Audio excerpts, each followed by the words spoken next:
Ok, bonjour à tout le monde, j'espère que vous allez très bien. Donc, bienvenue dans ces chaînes mathématiques générales qui consiste à vous mettre tous les contenus concernant les mathématiques et l'informatique et toutes les disciplines que vous voulez. Dans cette vidéo, nous allons discuter aujourd'hui comment dresser une table de signes, qui est vraiment une notion très importante, vraiment à savoir parce que lorsque vous allez utiliser des fonctions un peu complexes ou une courbe qui est dessinée graphiquement, surtout on vous demande quel est le signe de cette courbe, quel est le signe de cette fonction, quel est le signe de cette expression n'importe quelle. Donc, toujours, il y a derrière tous des choses à savoir. Il y a une signe, des tableaux de signes vraiment adressés qui simplifient toutes les informations à partir d'un graphique ou bien à partir d'un fonction. Dans ce cas, on va discuter sur le notion générale. Mais pour un exemple, je vais vous prendre un seul graphique, mais ce ne sera pas sur une fonction. Mais pour une fonction, je vais vous prendre sur une autre vidéo qui concerne sur les inéquations voilà, à premier degré. Donc suivez-nous jusqu'à la fin de cette vidéo, ce sera vraiment très intéressant. Donc si vous avez d'autres questions, n'hésitez pas à me demander sur les commentaires. Donc nous allons commencer dès maintenant. Bon, qu'est-ce que c'est un tableau de signes? Qu'est-ce que c'est un tableau de signes? C'est tout simplement, c'est un outil vraiment qui permet de déterminer les signes d'une expression ou bien à partir d'un graphique, toutes les informations qui concernent sur cette courbe. Par exemple, si vous avez un courbe, regardez ça. Par exemple, si vous avez un courbe comme ça, vous voyez très bien que le courbe au début principalement, qu'est-ce qu'il fait? Vous voyez que à partir de certains instants, il est en train de croître. Et à partir de certains instants, il décroît, vous voyez très bien. Et à partir de certains instants, il croît. Mais si on vous dit maintenant quel est le signe en global de cette courbe, ça va être une question un peu perplexe. Vous voyez très bien que euh, vous devez déterminer normalement tous les signes, par exemple tous les courbes qui sont en dessous de l'axe de l'abscisse X, ils sont considérés comme négatifs, puisque l'antécédent, il emporte toutes les valeurs négatives. Mais si les courbes sont au-dessus de l'axe de l'abscisse, ils sont tous positifs. Donc la question maintenant, comment on va déterminer les signes de cette courbe? C'est ça l'objectif vraiment dans cette vidéo qu'on va discuter. Tout d'abord, je vais vous citer certaines étapes à faire, à respecter pour arriver très bien à construire proprement un tableau de signes d'une fonction ou bien d'un graphique comme ça que vous le voyez très bien. Donc passons aux étapes. Quelles sont les étapes à respecter? La première étape principale, c'est que vous devez toujours savoir comment déterminer graphiquement l'intervalle de la courbe ou bien l'intervalle d'une fonction. Là maintenant, dans notre cas, si on revient à la courbe, comment on va déterminer l'intervalle de la courbe? Tout simplement, vous voyez très bien que l'intervalle, supposons c'est où? Supposons ça débute d'ici et ça se termine d'ici. Oui ou non? Voilà, ça se termine ici.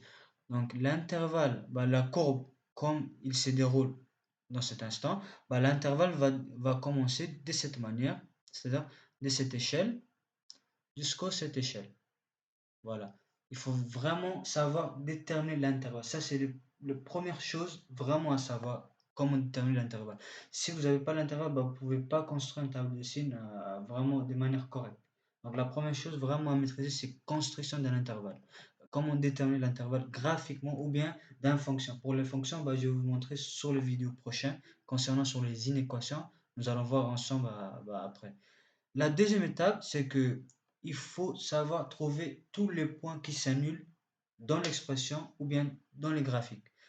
Dans notre cas, maintenant, dans les graphiques, il faut chercher toutes les courbes, c'est-à-dire tous les points là où ils s'annulent, là où l'antécédent f de x vaut 0. C'est-à-dire, si on vous dit les points où ils s'annulent, c'est-à-dire c'est ça. C'est l'ensemble de x tel que f de x vaut égal à 0. Dans notre cas, nous avons quoi? Normalement, je vous ai dit que f de x, c'est l'ordonnée et x, c'est l'abscisse. Donc, on a combien de valeurs dans notre cas qui s'annulent? Dans notre cas, il n'y a que 3. Vous voyez très bien, là c'est moins 2, le deuxième c'est 0 et la troisième c'est 2. Vous voyez très bien. Il faut vraiment identifier tous les points qui s'annulent. Ça, c'est la deuxième chose vraiment principale, après avoir déterminé l'intervalle de la courbe ou d'une fonction.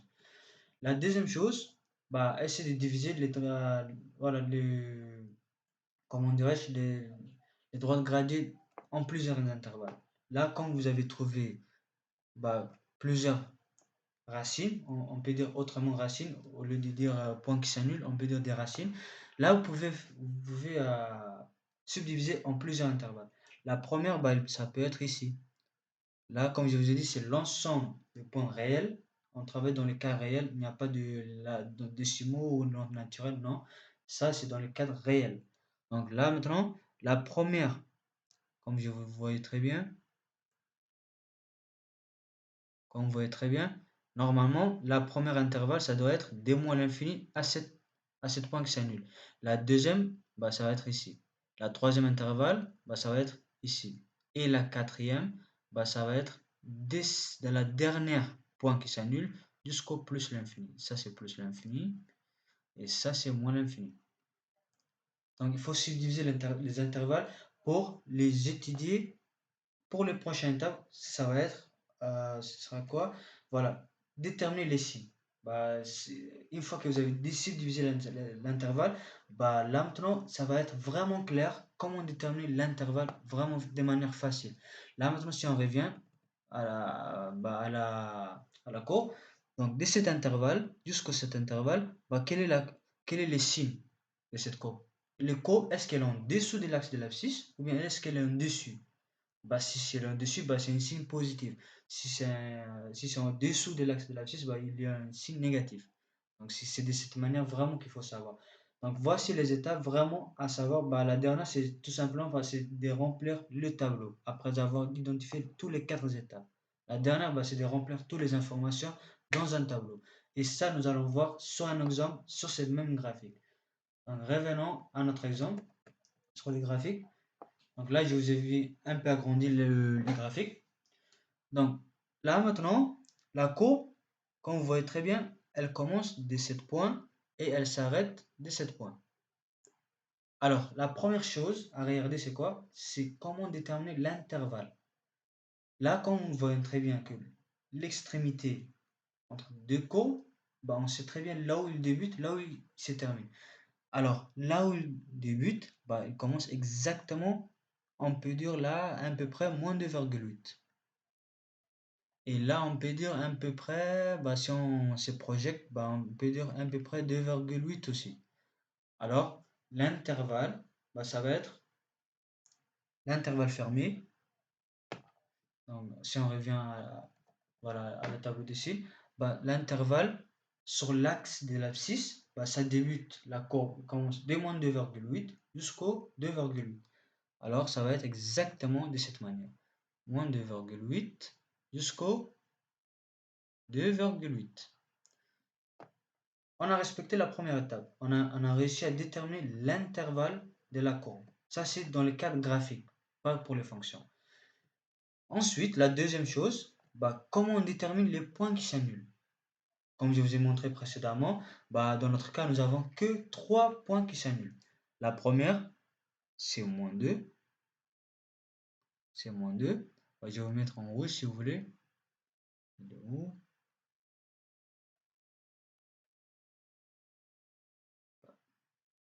Par exemple, si je vous mets en rouge, bah, c'est en moins 2. Et la deuxième, on peut dire à peu près bah, vers 0. Et la troisième, ah bah, c'est en 2.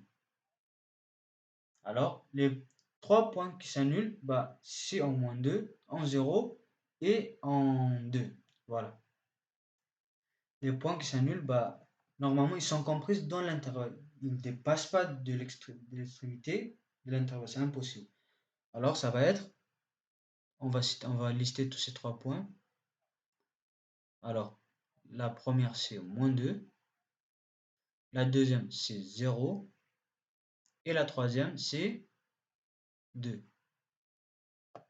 Très bien, la deuxième étape est respectée. Et la troisième, si on revient, c'est quoi la troisième? Si vous vous rappelez, je vous ai dit de noter.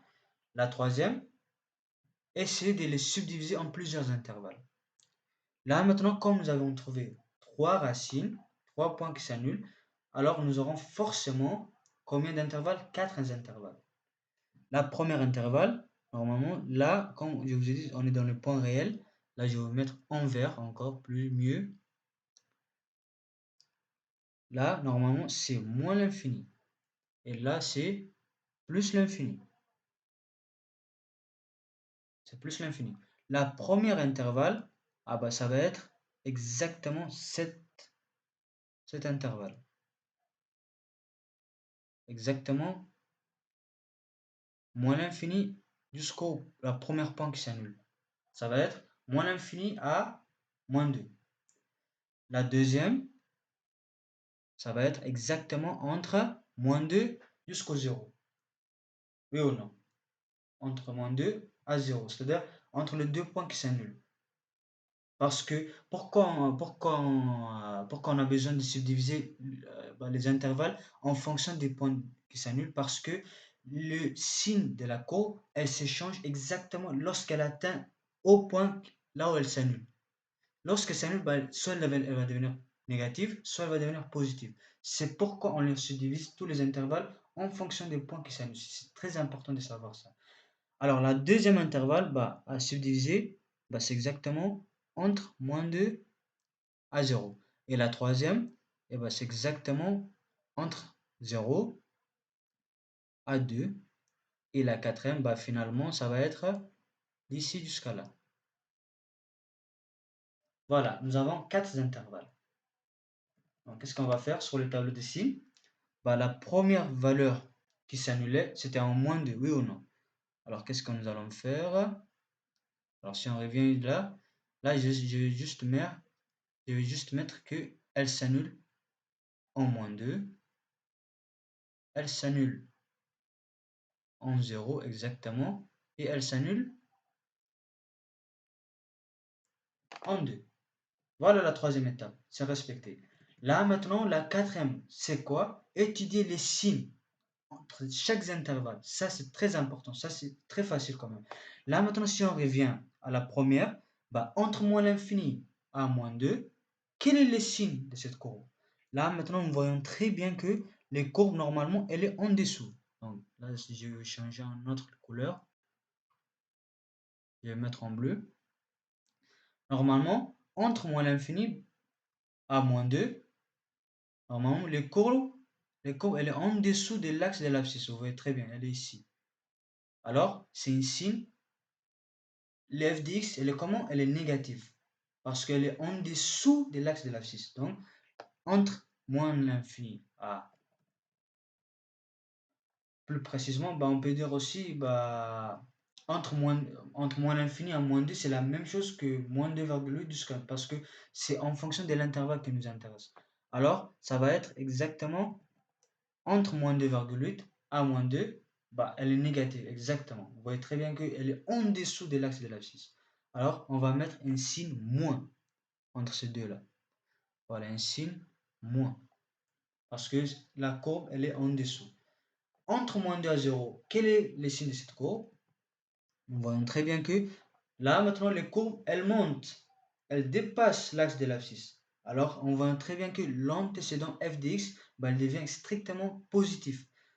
Voilà, les courbes, si je vous montre encore plus mieux. Voilà, elle est ici. Et là, c'est exactement positif. Voilà. Parce que le f de x, il est en dessus de l'axe de l'abscisse. Là, on va mettre un positif.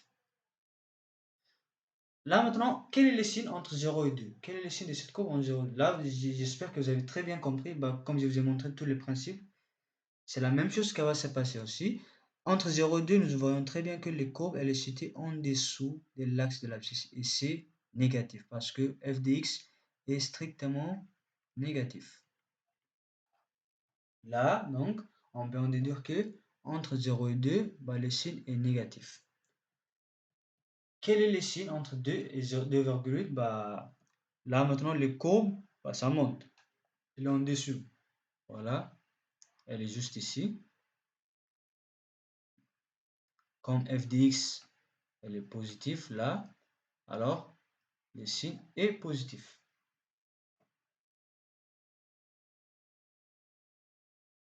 Le signe est positif. Et voilà. On voit très bien que, qu'est-ce qu'on a fait la première étape? On a réussi à déterminer les intervalles, qui est moins 2,8 à 2,8. Ensuite, la deuxième, on a réussi à trouver quels sont les points qui s'annulent sur le point des antécédents. Nous avons trouvé que 3 points. La troisième chose, on a subdivisé les intervalles. Combien les intervalles ils se coupent en fonction des points qui s'annulent. Ça, c'est très important. Et la quatrième, bah, il faut juste étudier les signes. Si la courbe elle est située en dessous de l'axe de l'abscisse, bah, c'est exactement négatif. Si par contre c'est en dessus, bah, elle est toujours positive. Donc ça, c'est juste un exemple comment déterminer graphiquement un tableau de signes. Bah, pour les fonctions, je vais organiser une autre vidéo qui consiste à étudier comment résoudre une inéquation de premier degré. Et c'est là aussi, je vais vous rajouter encore des notions, comment déterminer un tableau de signes à partir d'une fonction, d'une expression, bah, de le faire un tableau de signes. Donc c'est tout pour cette vidéo. Et je vous remercie vraiment de m'avoir suivi. Donc, restez vraiment, bah, si vous avez des questions, n'hésitez pas à me demander sur les commentaires. Je suis toujours là pour vous répondre et pour vous donner toutes les informations complémentaires.